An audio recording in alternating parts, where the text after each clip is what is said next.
नमस्कार मेरे सनातनी परिवार, हम हिंदुस्तानी चैनल पर आप सभी का बहुत बहुत स्वागत है। मित्रों, हमने सुना है कि इंसान का जो स्वभाव है ना, वो मरते दम तक उसके साथ रहता है। क्योंकि कभी बुरे जो इंसान है वो उसकी बुराइयां मरते दम तक वो नहीं छोड़ सकते, वैसे ही सच्चे और अच्छे इंसान है वो अपनी अच्छाई और भलाई मरते दम तक नहीं छोड़ सकते हैं। इसका उदाहरण हमें महाभारत की पांडवों और कौरवों की कथा से मिलता है। जब पांडव द्वैतवन में रहते थे तभी बहुत ही सुखी और शांति से, आनंद से अपना समय जो है वो व्यतीत करते थे और ब्राह्मणों की सेवा किया करते थे। पांडव के द्वैतवन में आकर रहने लगे और यह बात शकुनी को पता चल गई। उसने जाकर यह बात कर्ण और दुर्योधन को भी बताई और कहा कि क्यों न हम खूब ठाड़ बाड़ से द्वैतवन चले, जिसे देखकर पांडवों को जलन होने लगे। शकुनी की बात सुनकर दुर्योधन ने कर्ण से कहा कि कोई ऐसा उपाय सोचो कि महाराज धृतराष्ट्र हमें द्वैतवन जाने की आज्ञा दे दे। दुर्योधन की बात सुनकर कर्ण आदि सभी किसी तरह द्वैतवन जाने की योजना के बारे में विचार करने लगे। अगले दिन कर्ण ने दुर्योधन को बताया कि इन दिनों आपकी गायें द्वैतवन में ही है और उनकी देखभाल करने वाले चरवाहे भी वहीं निवास कर रहे हैं। हम महाराज धृतराष्ट्र को यह बात बताएंगे और अपनी गायों को देखने, गिनती करने और उनकी स्थिति देखने के बहाने द्वैतवन आसानी से जा पाएंगे। सभी को कर्ण का यह सुझाव पसंद आ गया। यह बात जब दुर्योधन ने महाराज धृतराष्ट्र को बताई तो उन्होंने कहा कि इस समय पांडव भी द्रौपदी सहित द्वैतवन में निवास कर रहे हैं। यदि वन में तुम्हारा और उनका आमना सामना हो गया तो वे निश्चित ही तुम्हें नहीं छोड़ेंगे। ऐसी स्थिति में द्वैतवन जाना उचित नहीं है। तब शकुनी ने धृतराष्ट्र से समझाया कि हमें केवल अपनी गायों की गिनती करने जा रहे हैं, हम किसी तरह भी वहां नहीं जाएंगे जहां पांडव निवास कर रहे हैं। शकुनी की बात सुनकर महाराज धृतराष्ट्र मान गए और उन्होंने दुर्योधन को दल बल सहित द्वैतवन में जाने की आज्ञा दे दी।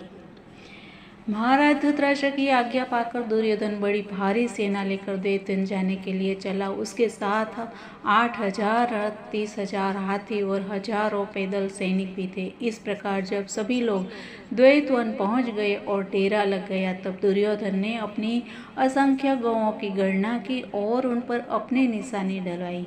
इस काम से निपटकर दुर्योधन उस सरोवर के निकट पहुंचा जहां पांडव अपनी कुटिया बनाकर रह रहे थे। दुर्योधन ने अपने सेवकों को आदेश दिया कि यहाँ एक सुंदर क्रीड़ा भवन तैयार किया जाए।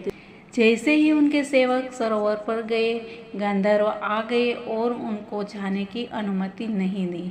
दुर्योधन को जब यह बात पता चली तो वह बहुत क्रोधित हुआ और उसने गंधर्व को वहां से भगाने के लिए अपने सैनिक भेजे। दुर्योधन के सैनिक और साथी बलपूर्वक उस सरोवर की सीमा में घुस गए और गंधर्व को मारने लगे। गंधर्व के स्वामी चित्रसेन को जब यह पता चला तो वह भी अपने सैनिकों के साथ आकर युद्ध करने लगा। गंधर्व और कौरवों में भीषण युद्ध हो गया। कर्ण आदि महारथियों ने गंधर्वों को भयभीत कर दिया। एक और चित्रसेन जब ये देखता है तो वो क्रोधित हो जाता है और उसने मायास्त्र चलाकर कौरवों को भ्रम में डाल दिया।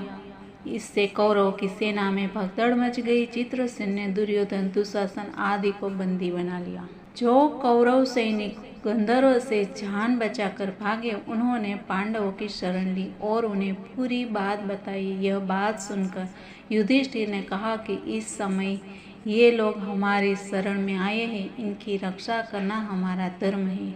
क्योंकि धर्मराज युधिष्ठिर तो जाने ही जाते थे इसके लिए ही। तो गंधर्व बलपूर्वक दुर्योधन को पकड़कर ले गए हैं। उनके पास हमारे कुल की स्त्रियां भी है, यह हमारे कुल का अपमान है।